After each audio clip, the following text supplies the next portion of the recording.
Shelley Stark. Can two people insist they're telling the truth while the facts point in only one direction? When a woman claims decades of forced prostitution and abuse, but prosecutors see only greed and manipulation, who decides what really happened behind closed doors? And what do you call the moment when self-preservation begins to look exactly like revenge? On the morning of December 9th, 2007, a phone call shattered the quiet of Spokane's South Hill neighborhood. The caller was 47-year-old Shelley Stark, and she was calm, almost steady.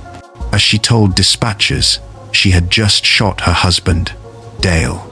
When officers arrived at the home on South Maple Street, they found 48-year-old Dale Stark lying face down in a pool of blood. He had been shot 5 times, 3 of those rounds striking him in the back.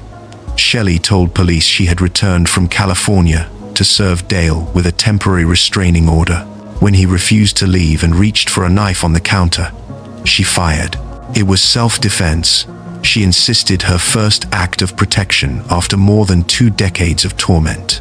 The story she told was one of relentless abuse. According to her, the nightmare began while they were still dating in Southern California. Dale allegedly had a sexual fantasy in which he wanted to watch her with other men. He pressured her until she ended up on a Hollywood street corner, accepting money for sex while he watched from the car. That night, she said, opened the door to years of forced sex work.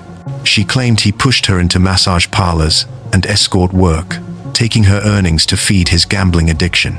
She spoke of beatings, choking, and psychological control. On their first anniversary in 1985, she said he strangled her unconscious for refusing to work at a massage parlor, then drove her there himself once she regained consciousness. The cycle, she testified, never stopped.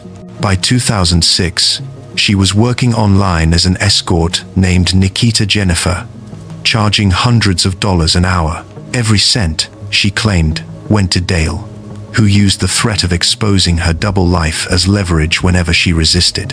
Her defense team argued she suffered from battered woman syndrome and truly believed she was in danger when she pulled the trigger. Dr. Lenore Walker, a leading domestic violence expert, testified that Shelley's fear was genuine and her abuse severe. Days before the shooting, her sister had been on the way to help her serve the restraining order and bring firearms for protection when she struck a moose and was hospitalized with serious injuries. Shelley retrieved the guns from the wreckage. Not long after, she used one to kill her husband. Prosecutors, however, painted a starkly different picture. To them, this was not survival but strategy. Deputy Prosecutor Mark Cipolla argued that Shelley wasn't trapped. She was earning up to $10,000 a month as an escort, freely traveling between Washington and California. What she did have, he said, was motive. Dale carried a $400,000 life insurance policy, and Shelley had recently begun a relationship with Brian Moore, a married client she met through an escort website. Prosecutors claimed Moore helped her plan the killing. The restraining order was obtained as a weapon, designed to provoke Dale and give Shelley a legal advantage. She placed a knife on the counter, cut an onion to make the scene look active, and waited. When Dale walked in and learned he was barred from his own home, she claimed he lunged for the knife, but forensic evidence suggested otherwise. Dale was shot in the back. After he collapsed, she fired a final round into his groin. Prosecutors argued there was nothing defensive about it. The trial began in March 2009. Shelley testified tearfully about years of abuse, but the jury was unmoved. They convicted her of first-degree murder and conspiracy to commit murder. Judge Tari Eitzen sentenced her to 610 months, more than 50 years. A year later, her conviction was overturned due to flawed jury instructions, and she was granted a new trial. In September 2012, a second jury again found her guilty of murder but acquitted her of conspiracy. Judge Eitzen imposed the mandatory minimum of 25 years, citing compassion for the couple's son, Christopher. who had witnessed the shooting and begged the court not to take his mother from him as well. Brian Moore was later arrested and extradited to Spokane to face related charges, though the narrative became increasingly tangled. The longer the case stretched on, the harder it became to fit either Dale or Shelley neatly into the roles of villain or victim. Dale's friends and family maintained he had never been violent.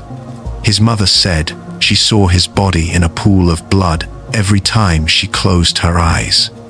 Childhood friends described him as gentle, kind, and loyal. As of today, Shelley Stark remains incarcerated in Washington state. She is 62 years old and will be 71 before she is eligible for release. She still claims she acted in self-defense. The decades of abuse left her no choice. The legal system disagreed twice. Dale Stark is gone, his life ending at 48. Shelley Stark continues her life behind bars, defined by the choices she made on that December morning in 2007. Barbara Graham, have you ever wondered where the line truly lies between victim and villain?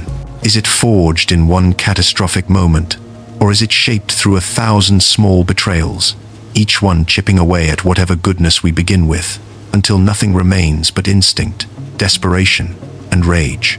When you abandon a child, when your actions tell her she was never wanted, never cherished, never worth protecting, what do you expect her to become? Barbara Graham's story forces us to confront an uncomfortable truth about human nature. Monsters are not born in the shadows. They are created in plain sight, often by the very people who later condemn them. Barbara had red hair, a disarming smile, and a life built from scraps. She sold her body because it was the only currency she had. She stood accused of beating an elderly widow to death for money that wasn't even there. But was she truly capable of such brutality, or simply the most convenient villain in a story that needed one? When the gas chamber door shut on June 3, 1955, did California execute a murderer or sacrifice a damaged woman to satisfy the public's hunger for revenge? These are not comfortable questions, but her life demands that we ask them. Barbara was born in Oakland in 1923 to a teenage mother swiftly shipped off to reform school, leaving her infant daughter with strangers. It was an origin seemingly engineered to create exactly what followed. A young woman who by her 20s had arrests for prostitution, bad checks, and perjury. At 22, striking and charismatic, she worked in a San Francisco brothel run by the infamous Madame Sally Stanford. This was not the life of a calculating mastermind. It was the life of someone perpetually scrambling to survive. She served 5 years in Tehachapi for perjury after giving a false alibi for petty criminals. Upon release, she tried to build something resembling stability, marrying, divorcing, then repeating the cycle. By 1953, she had married a bartender named Henry Graham, and through him entered an orbit that would ultimately destroy her. Henry introduced her to Emmett Perkins and Jack Santo, hardened criminals with long records and longer histories of violence. The rumor pulling them all in was irresistible.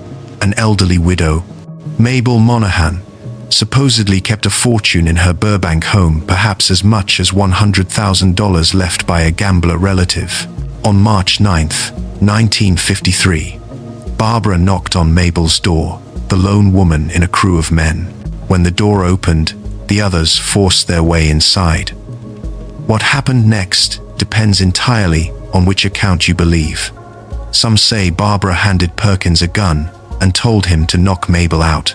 Others claim she herself beat the 64-year-old widow before the woman was suffocated. What is certain is that Mabel Monahan died that night, and none of them found the money. Ironically, $15,000 in jewelry sat in a closet purse the entire time. Baxter Shorter, one of the gang, panicked and turned informant. But before he could testify, Perkins and Santo kidnapped and murdered him. Another accomplice, John True, came forward instead, trading testimony for immunity. The case appeared airtight.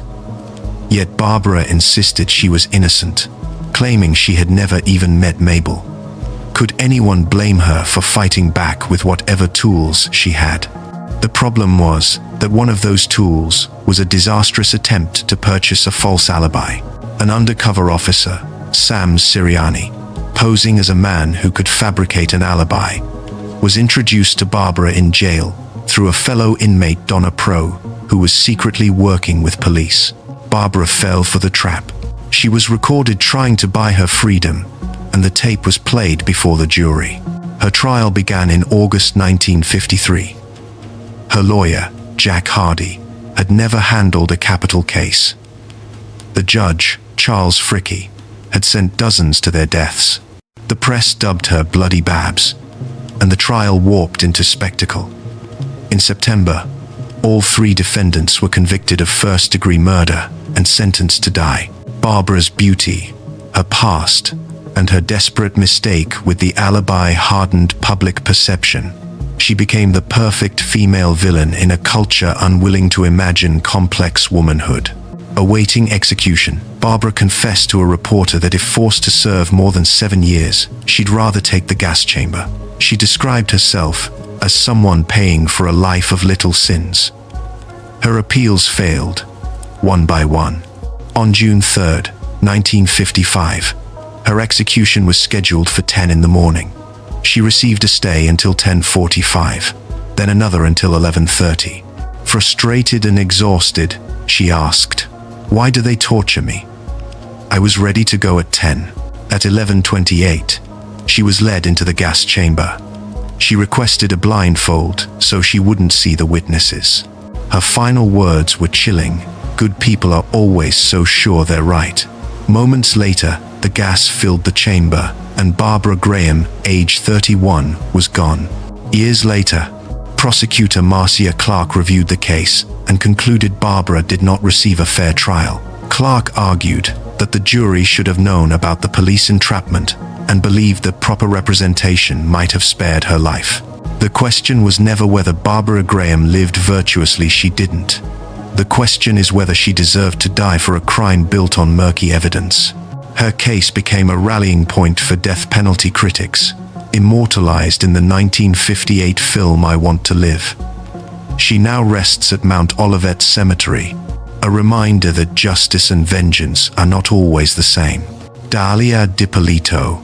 In the silent moments before midnight, some marriages are forged through genuine love and unwavering commitment. Others are constructed from darker materials entirely: obsession, greed, and a willingness to eliminate anyone who stands in the way of what you desire. But what happens when the line between those two worlds becomes impossible to see? What transpires when someone places a price tag on their spouse's life and asks themselves if $10,000 is worth a lifetime of freedom? How do we reconcile the image of a devoted wife with the reality of someone willing to erase their partner entirely? Dalia Dippolito was born in 1982 to an Egyptian father and Peruvian mother in New York City. Her family relocated to Boynton Beach, Florida, when she was 13 years old, where she eventually graduated high school in 2000. With no clear career direction, she obtained a real estate license and eventually transitioned into work as an escort. It was through this profession that she encountered Michael Dippolito in 2008. Michael was married at the time, but the attraction was immediate. He divorced his wife and married Dalia, seemingly swept away by her charm. They exchanged vows and began constructing what appeared to be an enviable life together in their Palm Beach County townhouse. They worked out together in the mornings. They dined at the finest restaurants across South Florida. For anyone observing from the outside, theirs seemed like an authentic fairy tale. On their refrigerator, Dalia left notes expressing rapture. "The happiest I've ever been. Completely unreal. My dream guy." But within 6 months of marriage, that fairy tale fractured into fragments. Dalia had begun her infidelity with Mohammed Shihadeh, a part-time actor and convenience store worker with whom she had maintained a sporadic connection for years. The physical passion of marriage had dimmed for Dalia because her attention had shifted elsewhere. Michael represented something far less appealing to her. Now he represented an obstacle. He represented the thing she would need to remove to achieve the life she truly wanted. So she made her request to Mohammed with disturbing casualness. She wanted someone to kill her husband. She wanted Michael gone. She wanted his bank account. She wanted their townhouse. She wanted freedom from the constraints of marriage without the inconvenience of divorce. Mohammed recognized the gravity of what she was proposing and did something unexpected. He turned her in. He contacted the Boynton Beach Police Department and agreed to cooperate in an undercover operation. Detectives arranged for Mohammed to meet with Dalia again, this time with hidden cameras recording inside his vehicle. Dalia provided photographs of Michael and handed over $1,200, claiming the money was to purchase a gun for the hitman. She negotiated payment details with the confidence of someone purchasing a commodity. She suggested $7,000 as reasonable compensation. She even proposed an alternative scenario. The supposed killer could execute Michael outside a bank after he withdrew $10,000, then simply flee with the cash as his payment. Her strategic thinking was chilling in its precision.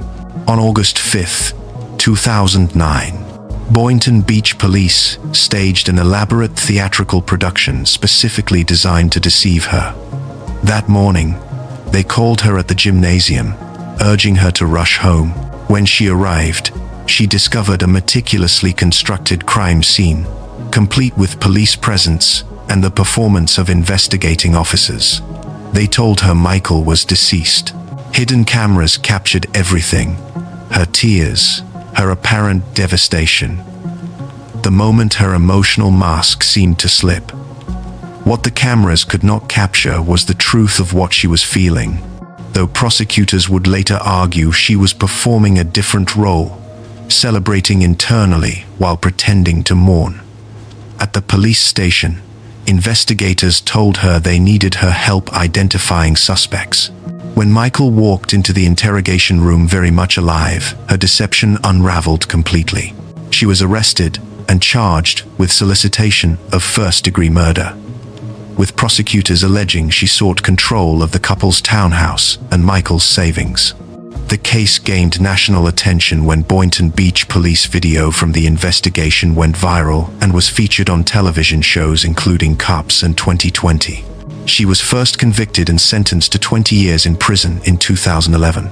But this conviction was thrown out in 2014, and her retrial in 2016 resulted in a hung jury. In her third trial, the jury took 90 minutes to convict her, and she received a 16-year prison sentence in 2017. Dippolito is now incarcerated, with a possible release date of February 21, 2031. Dalia Dippolito's story reveals something profoundly unsettling about the human capacity for deception, the ease with which carefully constructed lies can masquerade as genuine devotion. Alicia Walker: there exists a currency in this world more valuable than money, more precious than gold. It is the currency of safety, of being heard, of having your truth believed. For some, this currency flows freely. For others, particularly young women surviving on society's margins, it becomes impossibly scarce. 20-year-old Alicia Walker discovered this brutal economy on the night of January 18, 2014, when defending her own life transformed her from survivor into criminal. Think about the last time you felt genuinely afraid for your safety. Did anyone question whether your fear was real? Did anyone suggest that your circumstances made you unworthy of protection?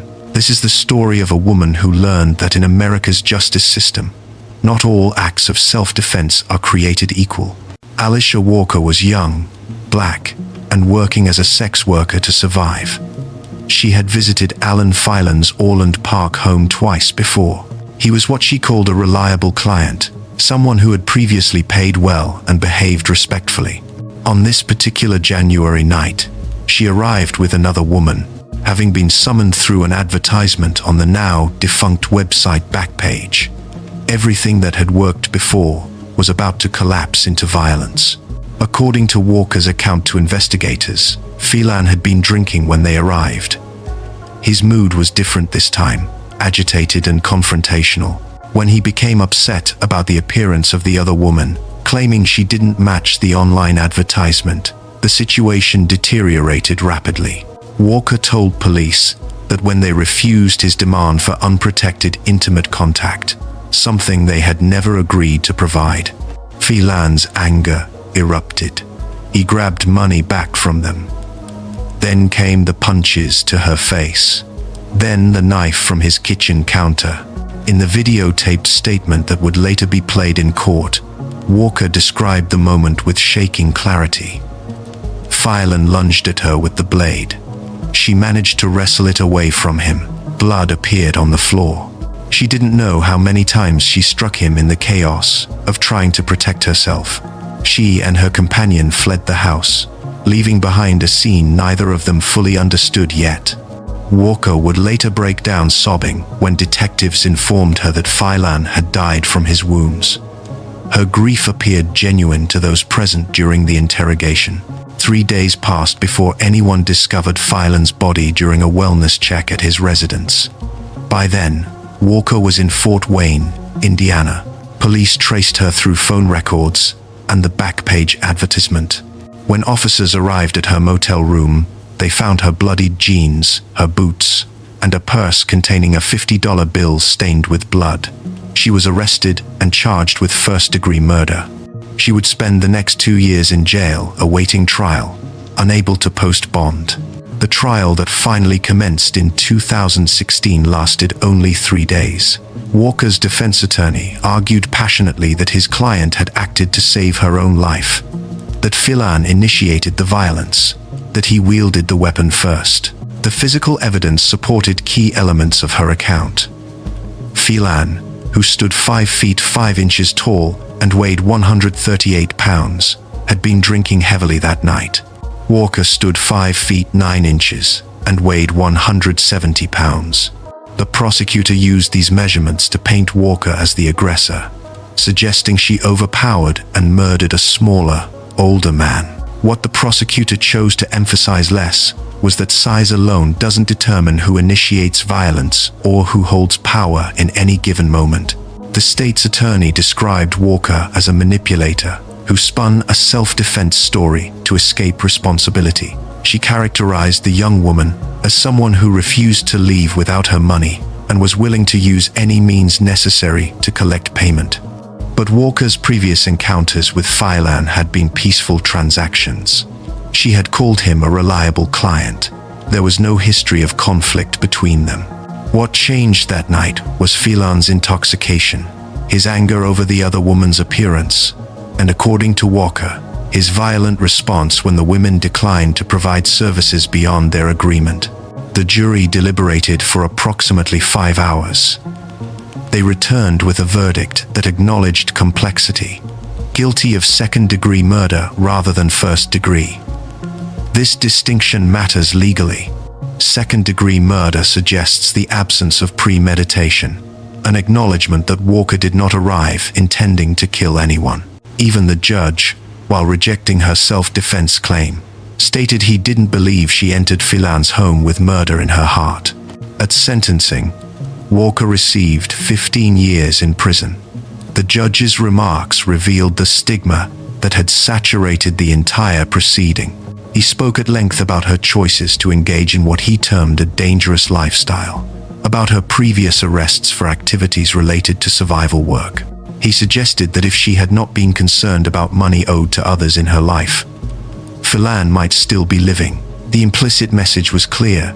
Her work made her less deserving of the presumption that she might have genuinely feared for her safety. Context matters in understanding this case. Phelan came from a prominent family. His sister served as a circuit court judge. His brother worked as a lobbyist with connections to powerful political figures. He taught at a respected Catholic school for nearly 4 decades. Walker was a young woman from Akron, Ohio, who had dropped out of high school and survived through criminalized work. The power differential between them extended far beyond that kitchen on the night of January 18th. Today, Alicia Walker remains incarcerated. Advocacy groups including the Sex Workers Outreach Project and Support Hose Chicago have rallied around her case, arguing that she represents countless marginalized individuals who are punished not for committing crimes, but for surviving dangerous circumstances while occupying stigmatized social positions. They contend that had she been engaged in any other form of work when forced to defend herself, the outcome might have been entirely different. Her case raises questions that extend beyond one courtroom in Illinois.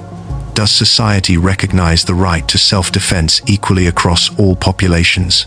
Can someone whose work is criminalized claim that same fundamental right to protect their own life? Walker's supporters argue that she is imprisoned not because she committed murder, but because the legal system deemed her unworthy of believing when she said she acted to save herself. The jury's verdict of second-degree rather than first-degree murder suggests even they recognized ambiguity in what transpired that night. Yet, Walker received a 15-year sentence nonetheless. The tragedy encompasses multiple losses. Alan Fillan's family mourns a man they loved. Alicia Walker's family grieves for a young woman whose circumstances placed her in a position where violence became her only option for survival. And society continues grappling with whether justice was truly served, or whether a survivor was punished for the crime of defending herself, while society had already decided she didn't deserve protection. Barbara Hoffman, intelligence without conscience becomes a weapon. Brilliance coupled with ambition, if channeled toward darkness, transforms a person into something society struggles to comprehend. What separates the scholar from the sociopath? What divides the ambitious dreamer from someone willing to orchestrate death for financial gain?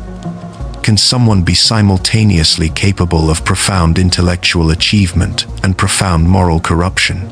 The story of Barbara Hoffman defies easy categorization because she embodied contradictions so stark they seemed impossible until they became undeniably real. Arriving at the University of Wisconsin-Madison from Park Ridge, Illinois, in 1970, Barbara Hoffman carried credentials that suggested an extraordinary future. Her high school transcript gleamed with accomplishment. She maintained a grade point average of 3.9 while pursuing a demanding biochemistry major. She was inducted into Phi Beta Kappa, the nation's most prestigious academic honor society. Professors watched her navigate complex chemical formulas with an ease that suggested natural genius. Yet in 1974, with merely 12 credits remaining before graduation, Hoffman made a decision that bewildered everyone who knew her. She abandoned her studies entirely and took employment at Jan's Health Studio, a massage parlor located in Madison's Brookwood Village shopping center. Working under the alias Linda Miller, she entered the shadowy world of the sex trade while holding a 145 intelligence quotient that placed her in the highly gifted category. At the massage parlor, Hoffman encountered two men who would define the trajectory of her remaining freedom.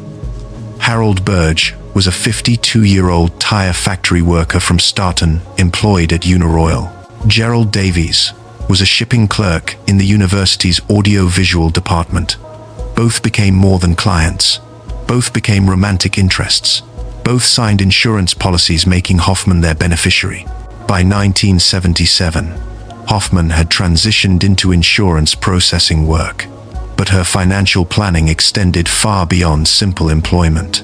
She had acquired a $34,000 life insurance policy on Burge. The policy on Davies was substantially different, $750,000, a sum that represented transformative wealth. On December 22, 1977, Christmas Eve morning arrived with horrific consequences. Gerald Davies appeared at the Madison Police Department, trembling and ashen. He confessed to helping transport a corpse from Hoffman's State Street apartment to a snowbank behind the residence. The body belonged to Harold Burge. Initial autopsy reports indicated massive blunt force trauma to the head and body as the cause of death. Davies claimed he had no knowledge of how Burge died, that Hoffman had simply asked for his assistance in moving the remains. Investigators arrested Hoffman and charged her with murder. But the case transformed dramatically when forensic pathologists conducted further examination. Harold Burge's organs contained cyanide at 37 times the lethal dosage. The massive quantity suggested someone with sophisticated knowledge of poisons had administered it with disturbing excess. Hoffman possessed precisely that knowledge. Her biochemistry education provided comprehensive understanding of toxicology. The investigation took an even darker turn. That investigation revealed that Davies, despite bail restrictions, had continued his romance with Hoffman. On March 24, 1978, he sent identically worded letters to 3 Madison newspapers proclaiming her innocence. The following day, his body was discovered in his bathtub. Autopsy results showed cyanide levels twice the lethal dose in his system. A Valium bottle sat nearby, suggesting an attempted suicide staging. Hoffman now faced charges for murdering both men. Authorities theorized she had killed Davies to prevent his testimony from securing her conviction for Burge's murder. The trial in June 1980 became Wisconsin's most sensational spectacle, the first murder trial ever to be televised gavel to gavel. Prosecution witnesses included criminologist William Grover Garrett, who testified that Hoffman had described a plan to marry a wealthy man, kill him on a Mexican honeymoon, and return his body to the United States for cremation. Hoffman's attorney, flamboyant defense lawyer Donald Eisenberg, mounted an aggressive counteroffensive, but the evidence proved overwhelming.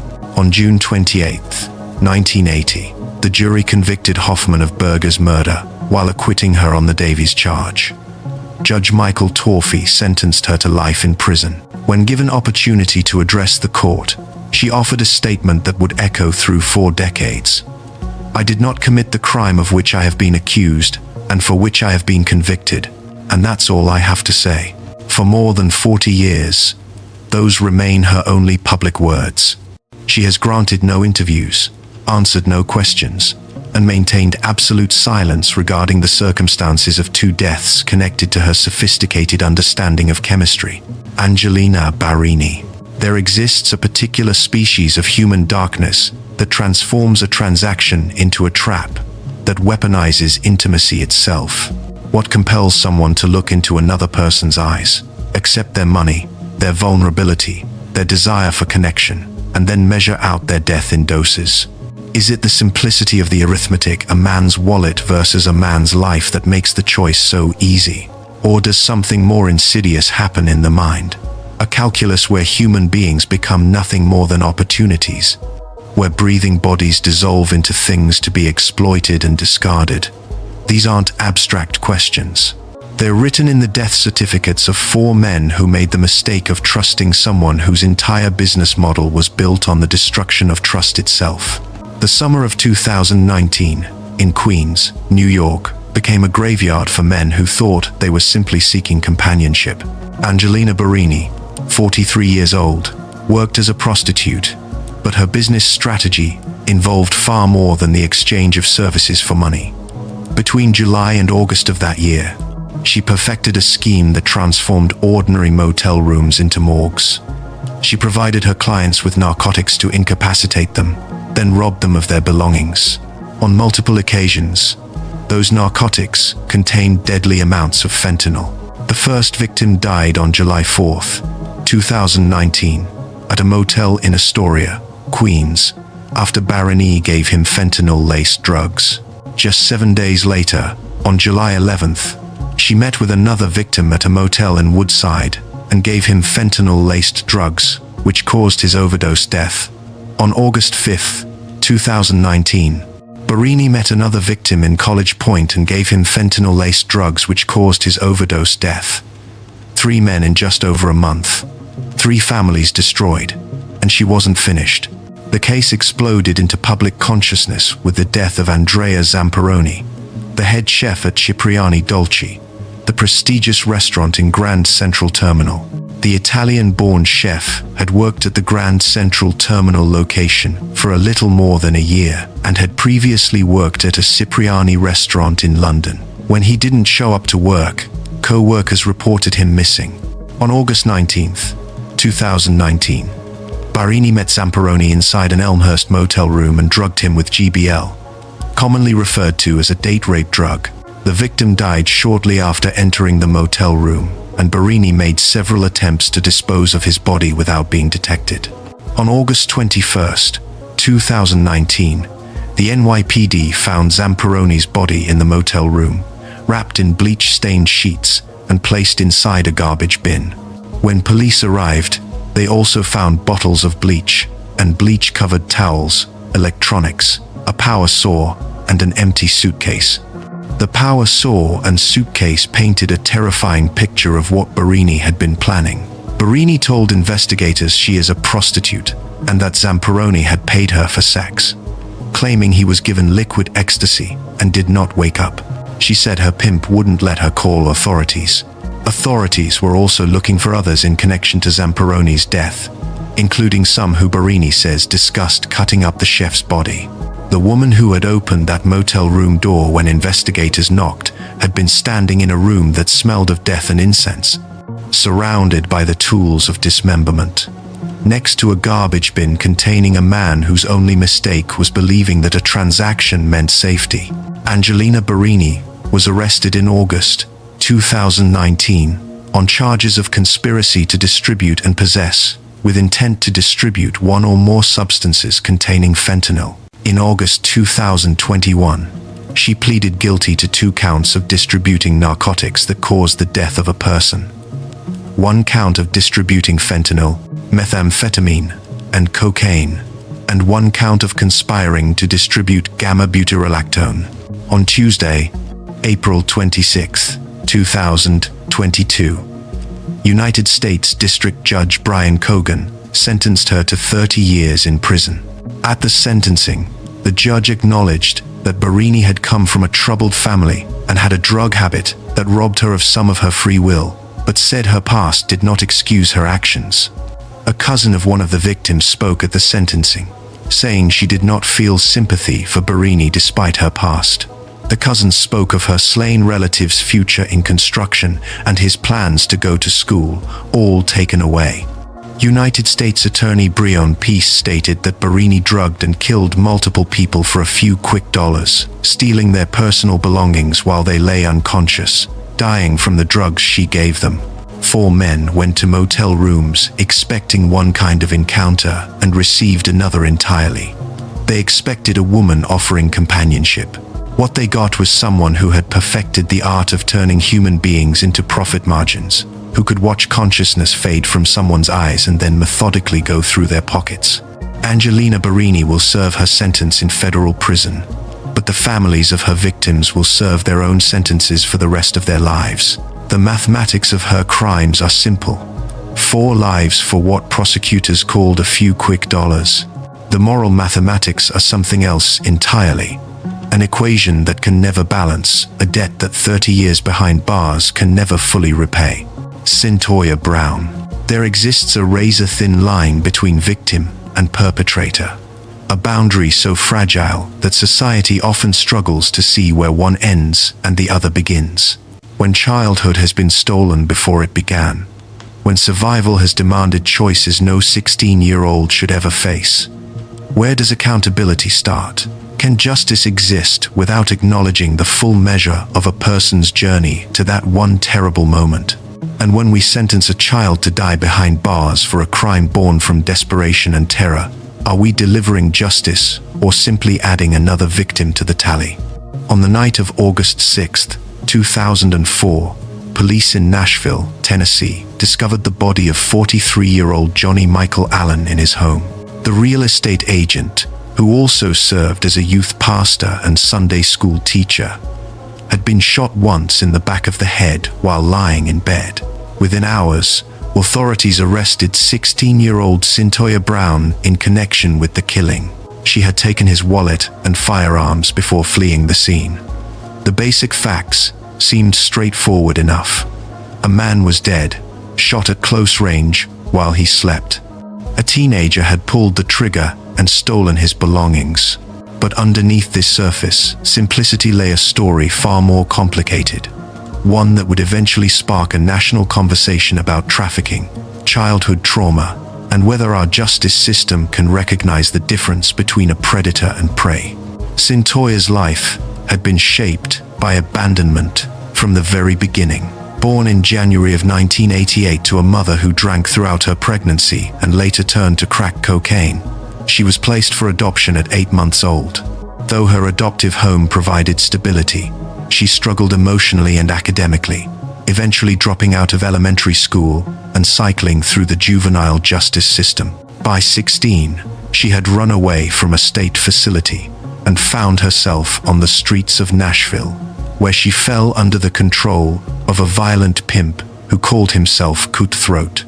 Garion McLaughlin was 24 years old, and he used physical violence and psychological manipulation to force Cyntoia into the commercial sex trade. The night she met Johnny Allen changed everything. He approached her in a Sonic drive-in parking lot, asking if she was hungry and if she was available for what he called action. She agreed to go with him for $150. They picked up food, and he drove her to his home. Once inside, Allen showed her his collection of firearms. According to Cyntoia's account, this display terrified her. She had already endured weeks of repeated assaults, drugging, and trafficking. She knew she couldn't return to her pimp without money. And now she was alone in a stranger's home, surrounded by weapons, with no way to protect herself from whatever might come next. What happened in those final moments remains disputed. Cyntoia maintained that when Allen reached beneath the bed, she believed he was going for a weapon to harm her. Acting on instinct and fear, she pulled a handgun from her purse and fired. Prosecutors painted a different picture entirely. They argued that Allen had been asleep when she shot him, pointing to the position of his body and the location of the wound. They insisted her real motivation was robbery, not self-defense. The difference between these two narratives would determine whether Cyntoia was seen as a frightened child fighting to survive or a calculating thief willing to take a life for money. Tennessee law provided no room for nuance in her situation. Because she had been engaging in an unlawful activity at the time of the shooting, state statute explicitly barred her from claiming self-defense. It didn't matter that she was being trafficked. It didn't matter that she was a minor. It didn't matter that modern understanding would classify her as a child victim of commercial sexual exploitation. Under the law as it existed in 2004, Cyntoia Brown was simply a criminal engaged in an illegal transaction who had committed murder. The state tried her as an adult. Her original defense team discouraged her from testifying on her own behalf and failed to present evidence about her history of trauma or the neurodevelopmental disorders caused by her mother's drinking during pregnancy. In 2006, a jury found her guilty of first-degree murder and aggravated robbery. The judge sentenced her to 2 concurrent life terms.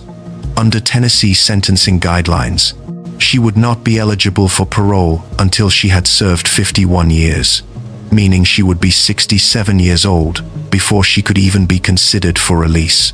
For a crime committed at 16, Cyntoia faced dying in prison. Her case might have ended there, forgotten like so many others, if not for filmmaker Dan Berman. He had followed her story from the week of her arrest and released a documentary titled Me Facing Life, Cyntoia's Story on PBS, in 2011. The film exposed the failures of her original trial and highlighted the broader issues of juvenile justice and trafficking. It caught the attention of prominent attorney Charles Bone, who joined her legal team to fight for a new trial. The documentary also helped change Tennessee law so that children under 18 could no longer be prosecuted for prostitution. But it wasn't until November of 2017 that Cyntoia's case exploded into the national consciousness.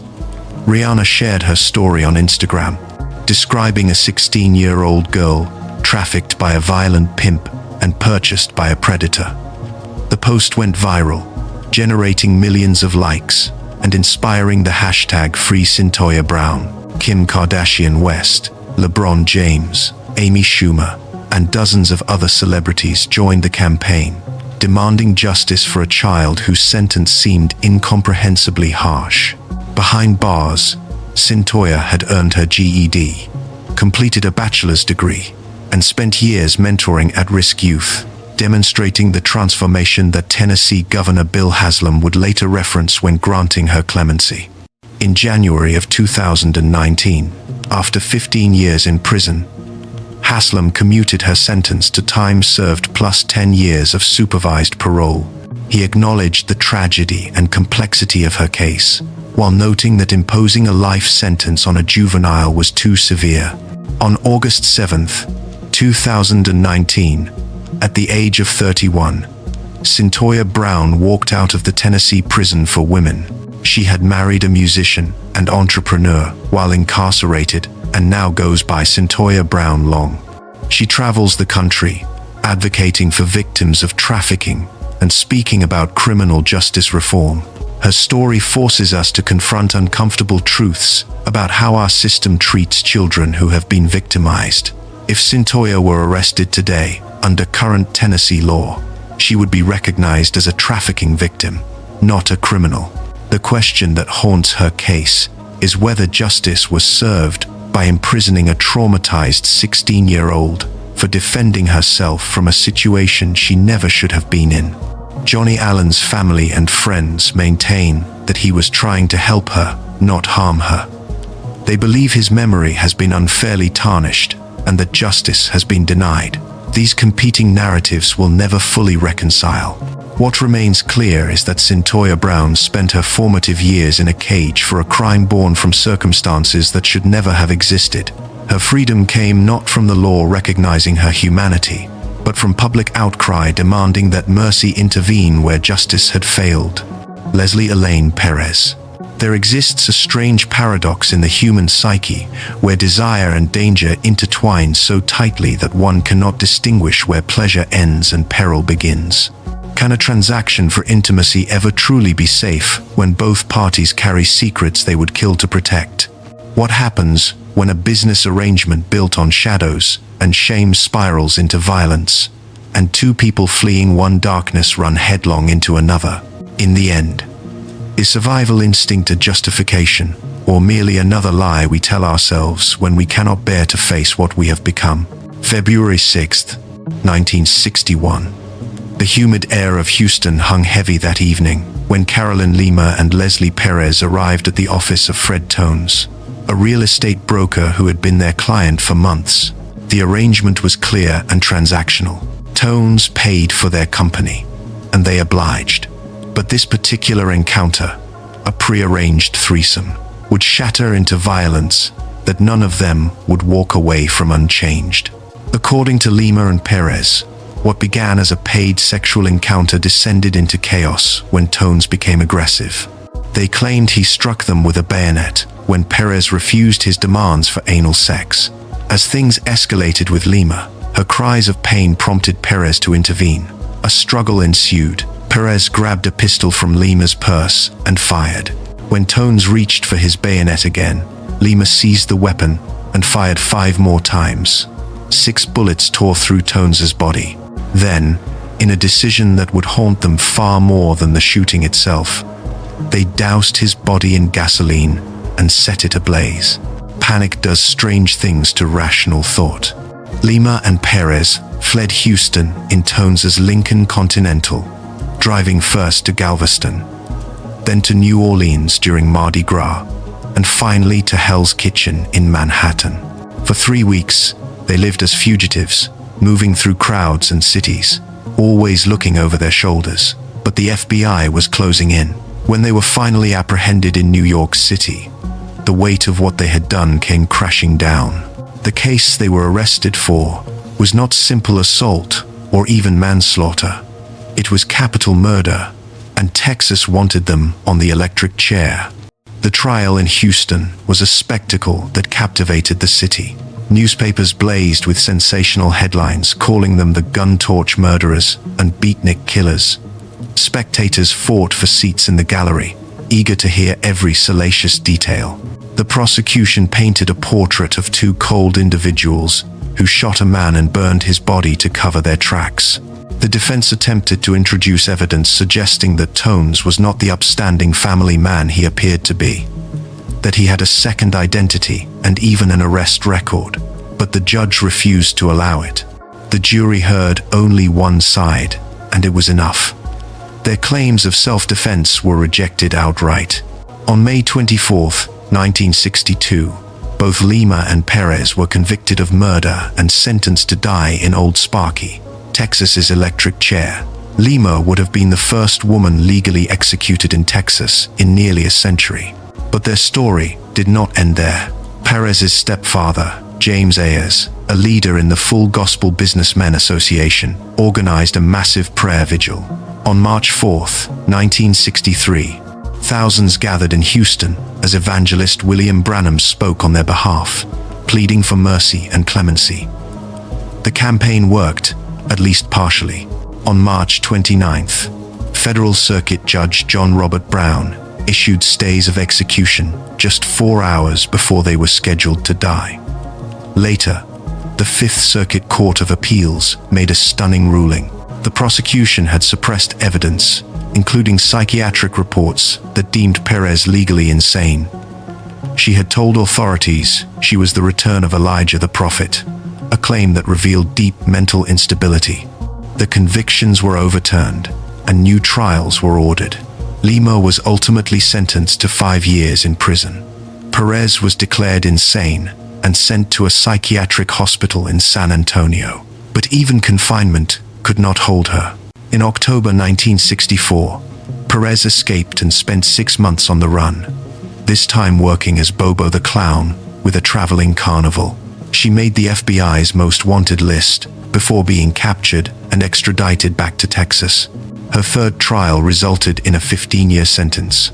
She served only 5. After her release, Perez underwent gender confirmation surgery in 1971 and began a new chapter.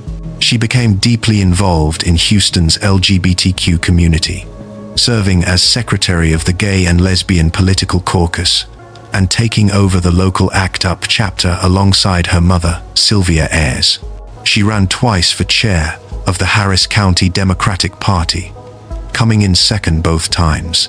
Her choice of the surname Perez, taken from a former lover, was controversial, with some suggesting it helped her gain support among Houston's Hispanic population. By the late 1990s, she had left the Democratic Party altogether. Leslie Elaine Perez died on July 28, 2005, at the age of 67. Her life was a testament to the complexity of human existence, a journey that began in violence and fear, passed through mental illness and incarceration, and ended in activism and political engagement. The question of what truly happened in Fred Tones's office that night in 1961 remains contested. Was it self-defense, as Lima and Perez claimed, or was it murder as the courts determined?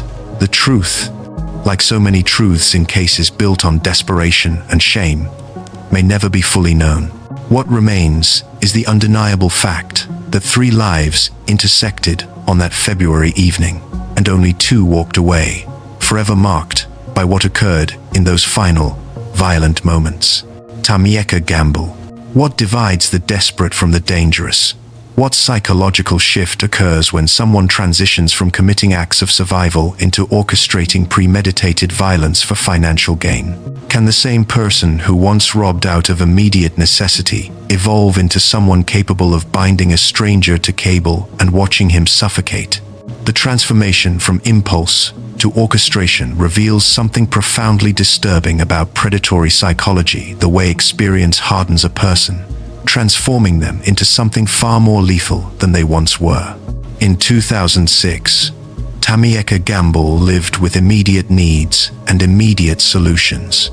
Desperate for money, she approached an elderly man with a knife drawn, tied him up, and took what little he possessed. She was charged, convicted, and sentenced for robbery and aggravated assault.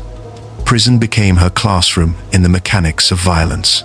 Released years later, she possessed something she had not carried before: knowledge. She understood the vulnerabilities in how violence escalates. She recognized the patterns of victims who do not fight back effectively.